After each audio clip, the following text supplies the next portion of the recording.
Things are looking up. Oh, yes. Yes, they are. I used to be in such a bad place. Nowhere to go, no one to turn to, all on my own in this difficult world. But sometimes, all it takes is that one really bad experience to kick you in the ass and say, look, you need to get it together if you want this kind of stuff to stop happening to you. I see that now, that the only person you can rely on is yourself. That doesn't mean you can't have people do things for you. Not at all. But it does mean the important stuff. You must do that yourself. But if you really set your mind to it, and really flex your social skills, I think that one can achieve almost anything. Although, if you can manage to find a little help along the way from something a little bigger than yourself, well, that can't hurt either, can it? Yes, being in charge is great. Although it does sometimes mean that you have to deal with people and their problems, which I am not a big fan of. I was a curious person. I wanted to learn things, and it was difficult to do that when people kept interrupting me. When would they learn that they should only come to me if it was really, truly important?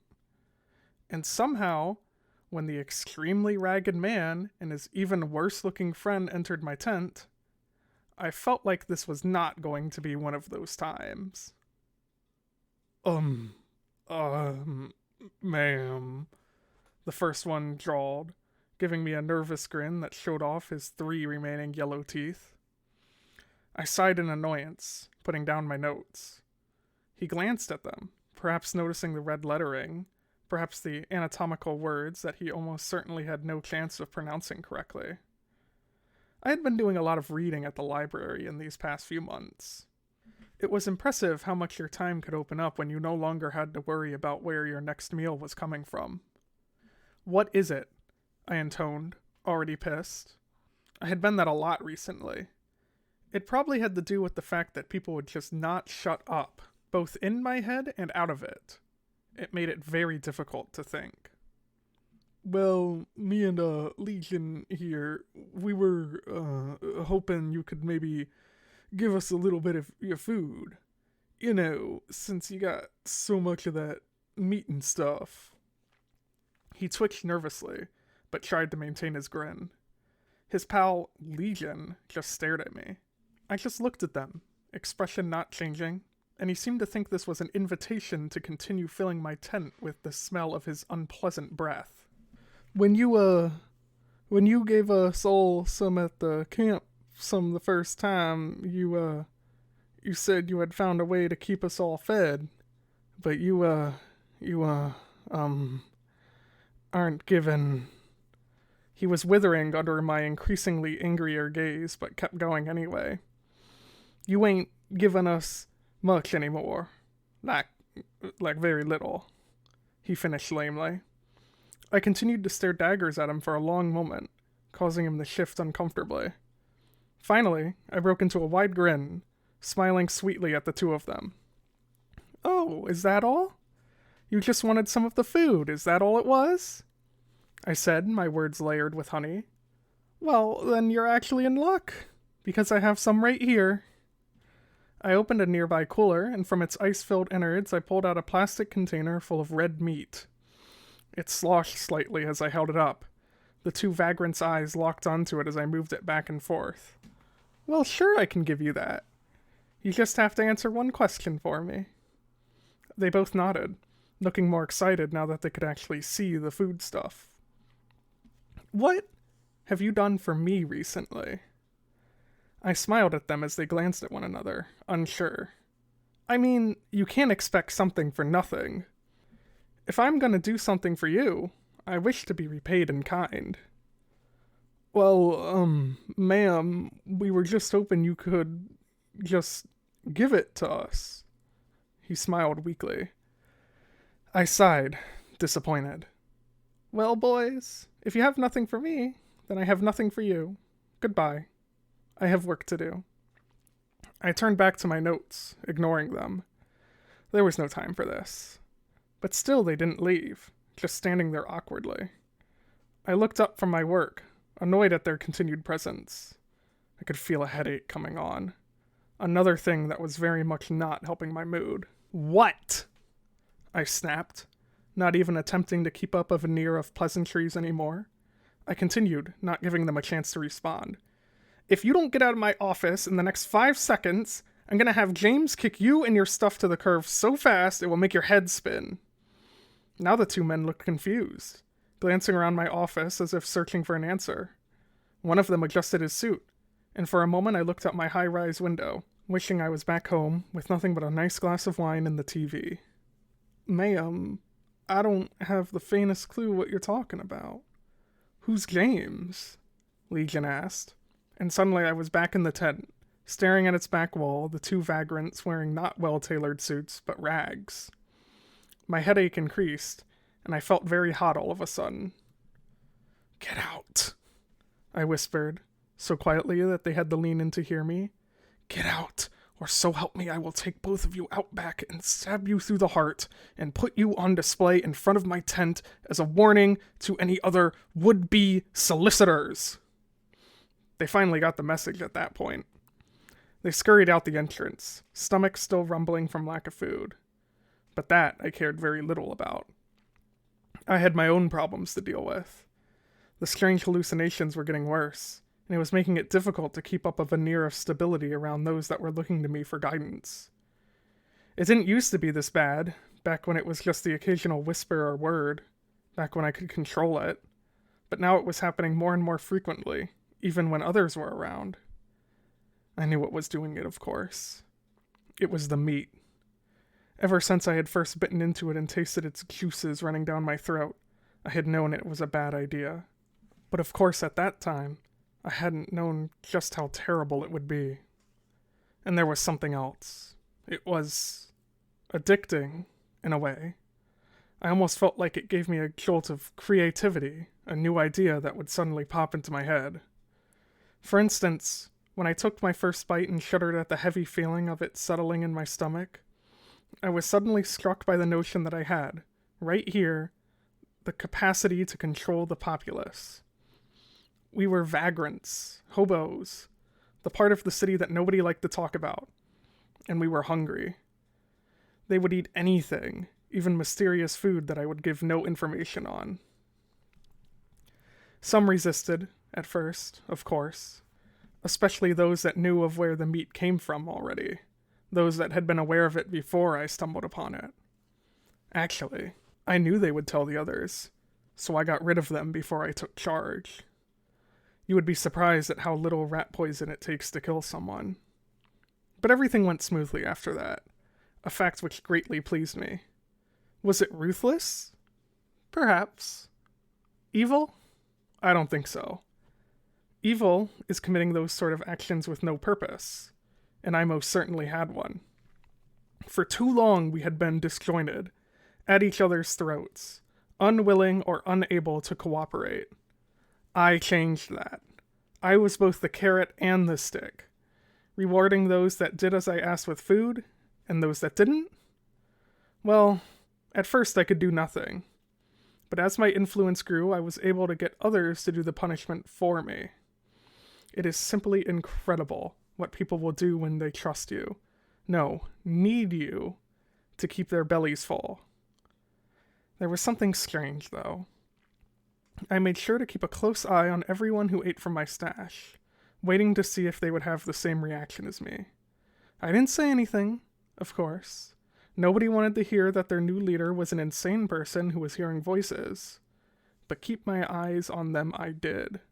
But nobody, and I mean nobody, showed any signs of suddenly hearing or seeing things. If they did a really good job of keeping it concealed. Well, all except for Old Man Peter, but he was hearing voices long before I took over. So, it was just me then. Even though everyone ate it, I was the only one who seemed to be experiencing these things.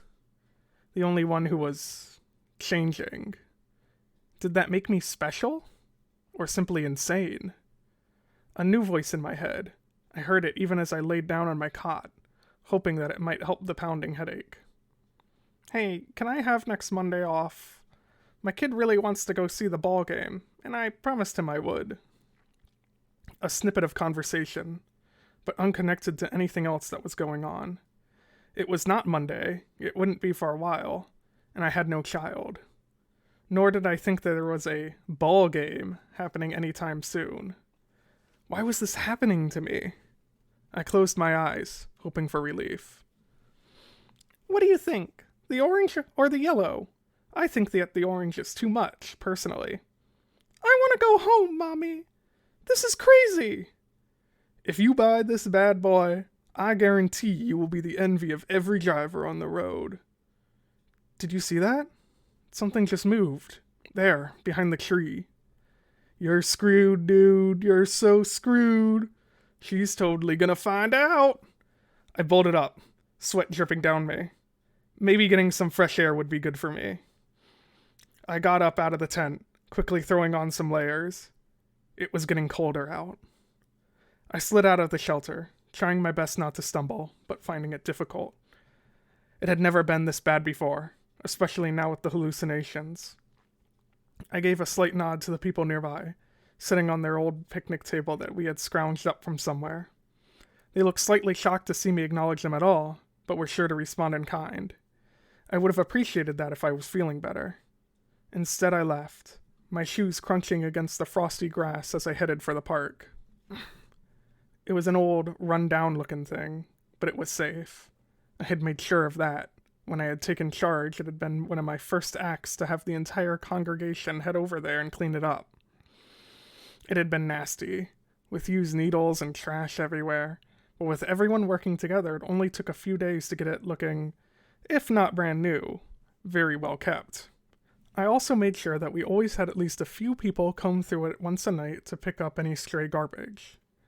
At first, they didn't understand, but once I explained to them how important it was to have nice areas to relax when things were at their worst, they got the message. Getting a homeless population to clean up a park was very difficult. They are famous for doing exactly the opposite. But there were two reasons for me making this my first order of business. 1. I really did just want a nice park to go to when I was feeling down. I always enjoyed the quiet, and it had disgusted me the state the poor place had fallen into. Before, I didn't have the manpower to fix it. Now I did. And 2, more importantly, was an idea that had come to me from the meat. I had bitten into it, feeling its dark, hot juices, when the thought simply popped into my head out of nowhere. I tell you, son, you must know who is truly on your side. You gotta figure that out. That's how you get ahead in the world, you hear? And it was true. If one wanted to know who they could trust, they must first test them. So that is what I did. A project, not enormous, but not tiny either, that would require the help of everyone. It was undoubtedly a positive thing. No one would be getting hurt by it, and everyone would benefit. A net gain for all. Most of the group was, surprisingly, willing to help from the moment I proposed it. I doubt they would have been this receptive back when I was a nobody, but hey, when the person who has the most food starts talking, people tend to listen.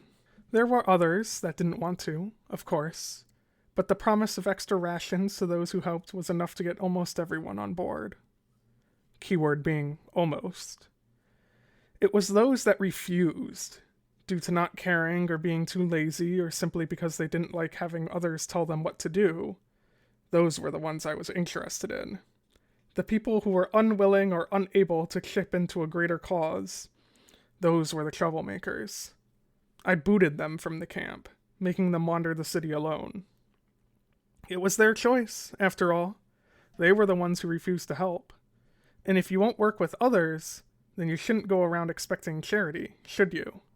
The people who were left, the ones who accepted my leadership and were willing to work to better the group as a team, those were the people I knew I could rely on, at least for the most part.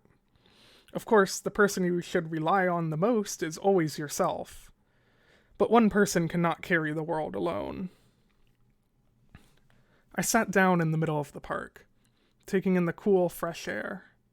I simply reveled in the silence for a moment, not wanting to let the busyness of what my life had so quickly become take over once again. For the moment at least, there were no voices in my head or out of it, just the subtle sounds of a squirrel in the nearby tree, a duck on the lake paddling by, or the soft whisper of the wind as it blew through the leaves. Simply drinking it all in, I let my mind wander freely, not thinking about anything much in particular. The sound of nature filled my ears, their gentle tones washing over me. Suddenly, a high-pitched whizzing sound interrupted my thoughts, and I snapped my eyes open just in time to watch the artillery streak down, smashing into the trench just to the left of me. The explosion rocked me to my core, sending me sprawling onto the muddy ground. I scrambled for my rifle, covered in grime and dirt that it was, the only thing I felt like I could trust in the entire world. I heard the sound of gunfire, the rat-tat-tat of a machine gun, the whizzing of the bombs, all of it only occasionally interrupted by the screaming of men, or the soft moans of the dying. What war even was this? Did it matter? I had to fight for my country, but that also meant I had to survive, so I could go back home and see my mother. I placed my rifle on the edge of the trench, aiming towards the enemy. There was dirt on my eye, and I tried to wipe it away, but my muddy sleeve only seemed to make it worse. I shuddered as it started to rain, the cold water pinging against my helmet as I felt its icy chill run down my back. I tried my best to ignore it and aim down the sights, looking to see if I could see any of the enemy. There, I thought I saw movement, so I fired, the boom of the rifle scaring me even though I had heard it many times before. I attempted to fire again, but got nothing but a soft click of disappointment as the gun jammed. I cursed in disappointment as I pulled it back down into the trench, crouching to avoid my head sticking out. The damn thing was probably only about 5 feet deep. I desperately started to break it apart, trying to keep it clean and failing miserably in the process. The night was dark, and with only the light of the moon I was fumbling around half blind. Dropping a piece of the gun I cursed, fumbling around for it in the suffocating blackness.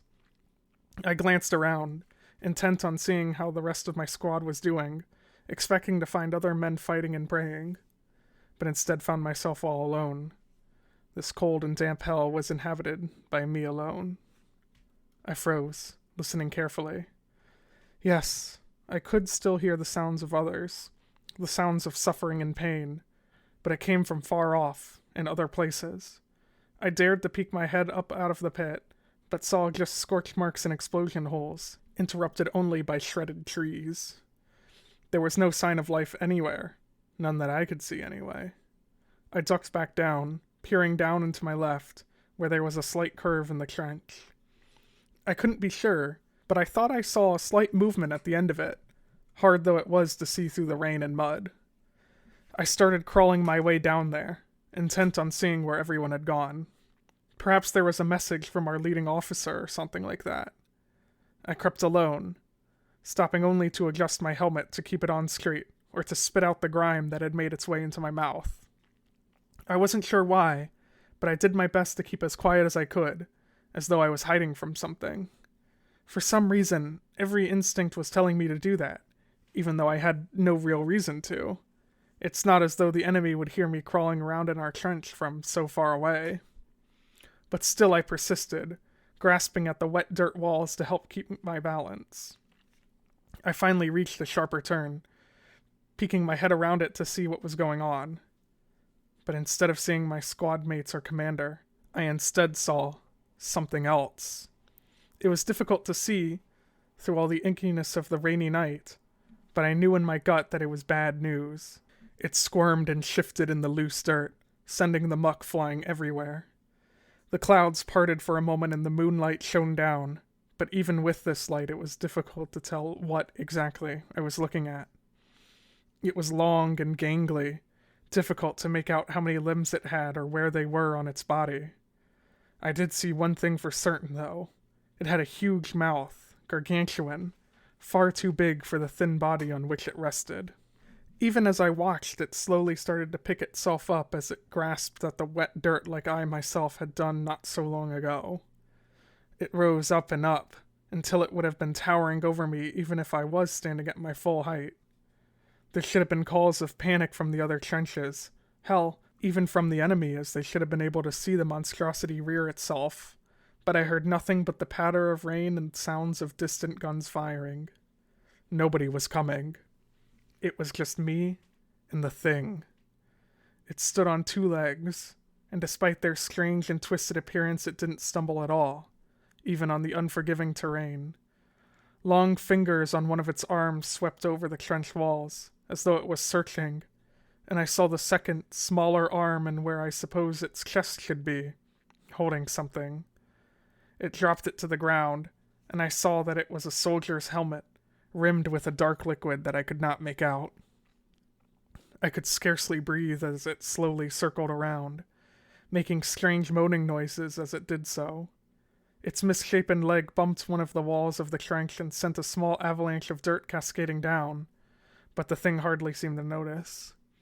It seemed intent on finding something.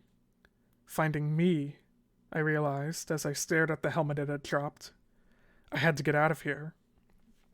I slowly started to crawl backwards, cursing the wet dirt that clung to my clothes and weighed me down.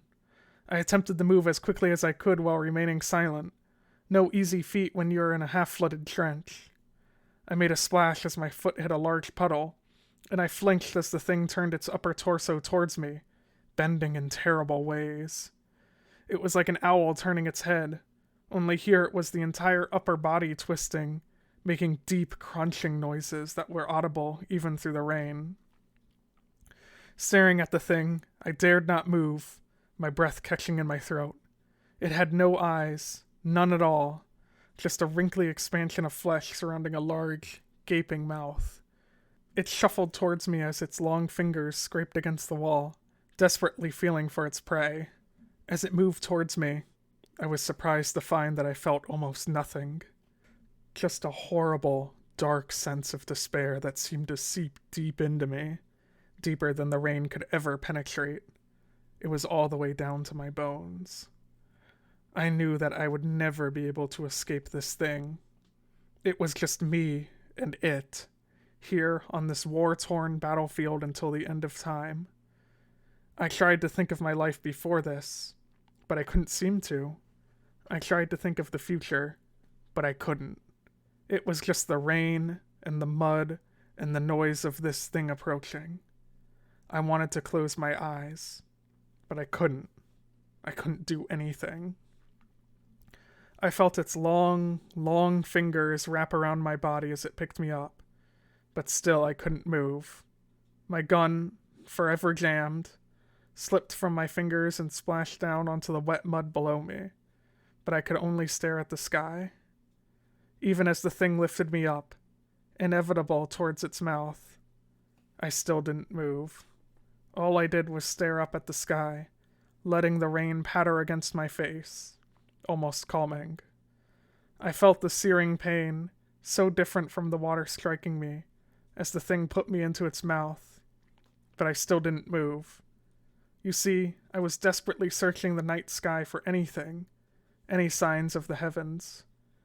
But the cloud cover was thick, and there was not a single star in the sky. And then there was nothing at all.